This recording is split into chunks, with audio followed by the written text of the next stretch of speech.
Hi, I'm Deborah Lippmann. The question that I'm most asked over my entire career is, how do I find the right shape for my own nail? And great news is the answer is right on your own hand. There is a guide. Look at the shape of your cuticle, mirror the shape of the tip of your nail to your cuticle. Don't forget to subscribe and like my channel and click on the link below for a free PDF on the best at-home manicure tips. So I would take my file, I would look at my hands from three different directions. I would file first with my hand facing me, always moving the file in only one direction. I would next cup my hand, turn it this way, make sure that the nails all look exactly the same and even from this direction.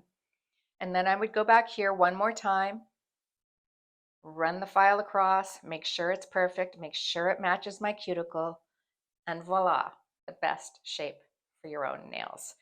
There are many, many, many other shapes, and you can certainly do them because they're like a nail polish trend. You can change your color, you can change your nail shape. It's up to you. Have fun.